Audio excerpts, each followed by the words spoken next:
monsieur, bonjour et bienvenue dans le JT du groupe Revue Fiduciaire. Aujourd'hui, jeudi 12 avril, nous nous intéresserons à l'impôt sur la fortune immobilière, à la lettre d'observation en fin de contrôle URSSAF et à la faute grave d'un agent commercial.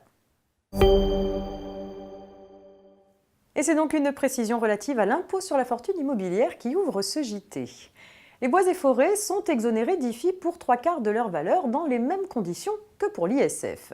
Cette exonération partielle est notamment subordonnée à un engagement de bonne gestion pris par le propriétaire pour une période de 30 ans, ce qui suppose le maintien des surfaces en état boisé et le respect d'un plan de gestion.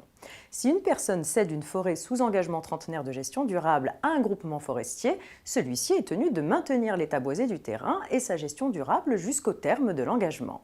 En cas de défrichement, l'engagement sera considéré comme rompu et le propriétaire responsable pour le groupement forestier auquel il a cédé le terrain devra s'acquitter des impositions non versées et des pénalités qui les accompagnent. À la fin d'un contrôle de l'URSSAF, l'agent chargé du contrôle adresse à l'employeur une lettre d'observation qui pose les bases de l'éventuel redressement de cotisation qui en résulterait.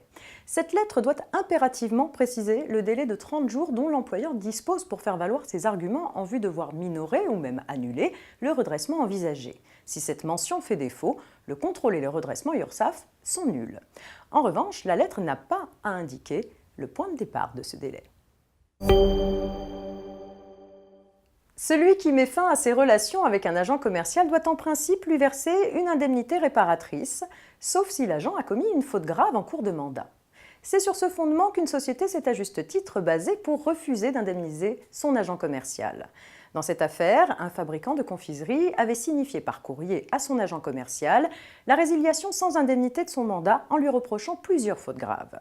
Un mois plus tard, le fabricant s'était de plus aperçu que l'agent avait, au cours du mandat, vendu des produits concurrents. En justice, il avait donc aussi invoqué cette faute. L'agent conteste et réclame son indemnité. D'après lui, cette faute ne peut être retenue à son encontre car le fabricant ne l'a découverte qu'après la résiliation du contrat. La Cour de cassation rend justice au fabricant. Dès lors que l'agent commercial a commis un manquement à son obligation de loyauté en cours de mandat, cette faute est susceptible d'être invoquée pour le priver d'indemnité. Peu importe alors qu'elle n'ait pas été mentionnée dans la lettre de résiliation, puisque découverte a posteriori. Fin de ce JT, très bonne journée et on se retrouve demain vendredi.